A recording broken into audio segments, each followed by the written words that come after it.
ఒక అందమైన ఉదయం. పాఠశాలలో ఫలితాల రోజు వచ్చేసింది. అనుదీప్ తన మార్కుల షీట్ చూసి చాలా సంతోషంగా ఉన్నాడు. కాని సునీల్ మాత్రం తన తక్కువ మార్కులను చూసి దిగులుగా కూర్చున్నాడు. తరగతి గది అంతా సందడిగా ఉన్నా స్కూలయిపోయిన తర్వాత అనుదీప్ లైబ్రరీలో ఒంటరిగా ఉన్న సునీల్ను కలిశాడు. ఏమైంది సునీల్, ఎందుకు బాధపడుతున్నావు అనడిగాడు. చదువంటే తనకు భయమని, ఏమీ అర్థం కావడం లేదని సునీల్ తన బాధను పంచుకున్నాడు. ఫలితాల రోజు సాయంత్రం అనుదీప్ మరియు సునీల్ కలిసి ఇంటికి నడుస్తున్నారు. వారి చేతుల్లో A+ మరియు F మార్కుల షీట్లు ఉన్నాయి. అనుదీప్ అడిగాడు, సునీల్, నువ్వు పరీక్షల గురించి ఇంతగా భయపడతావని నాకు తెలియదు.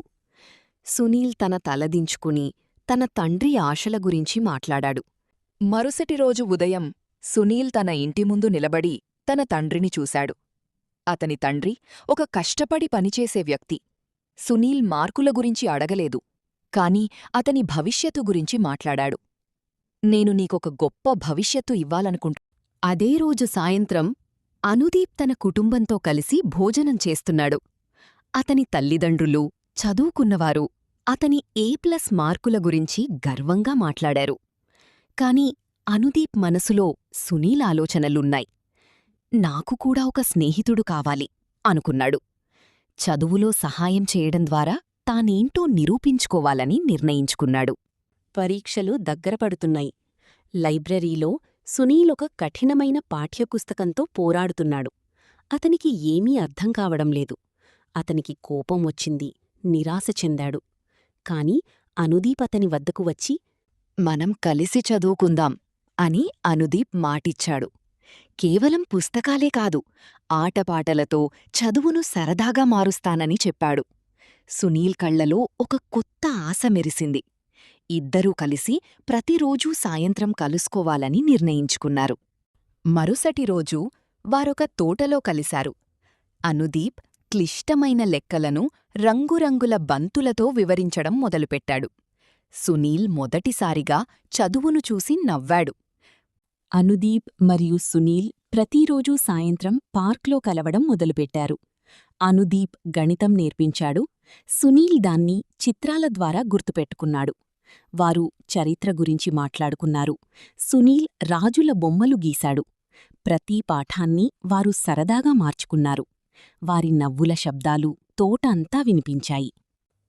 చివరి పరీక్షకు ముందు రాత్రి అనుదీప్ మరియు సునీల్ కలిసి చదువుకుంటున్నారు. వారు టేబుల్ ల్యాంప్ వెలుతురులో కష్టపడుతున్నారు. వారి ముఖాల్లో అలసట ఉన్నా పట్టుదల మాత్రం ఎంతో గొప్పగా ఉంది. అనుదీప్ సునీల్ చేతికి ఒక పెన్నిచ్చి, నువ్వు సిద్ధంగా ఉన్నావు సునీల్ అన్నాడు.